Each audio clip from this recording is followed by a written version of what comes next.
This quilt led me along a very long path which is still continuing today. It's the first miniature quilt that I ever made, and it was made in a workshop in Swansea Quilters. The workshop was led by a lady named Shirley Davis, who told us that we had to cut out all these little triangles each side of this piece. We had to cut out all these little squares, all these little lozenges. And it took me so long to cut it, I couldn't lean over anymore. And so it ended up being cut on the kitchen work surface. So I didn't eat much, but I did a lot of cutting out. It took ages to put together. And actually I hadn't done much sewing then, only big quilts, and it took quite a while to find a fabric that was suitable, but I think that this fabric really, really works.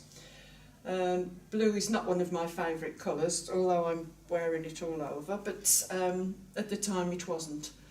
And I really, really enjoyed making this quilt. I loved the idea of miniatures. When I did previous sewing with cross stitch, I'd always do the tiniest with the finest thread and the smallest needle, and so this appealed. But where it led was that a few months later, I was at a regional day talking to one of twins who said about One-Twelfth Miniatures, and I thought she must be mad, and thought that is totally impossible, because the thing is that 1 foot square block for a quilt is now 1 inch.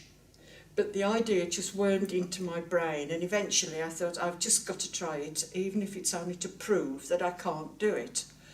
And I could do it, and I did do it. And she inspired me so much that now I teach One-Twelfth Miniatures all over the place. I've been as far as Northern Ireland, Northumberland, and this year is totally full of bookings to either talk about my quilts or to teach. Also, because of the twins, I developed a huge interest in the guild. I'd moved house, and because of the guild I managed to make friends very locally, and joined the guild because I felt that I owed a huge debt to the guild for finding me a huge range of friends when I just moved house. And so I carried on, and I'm now a trustee and deal with guild sales and part of the conference team. So that's my quilt. I do love it. I do love it. It's where it's led me that I love, really.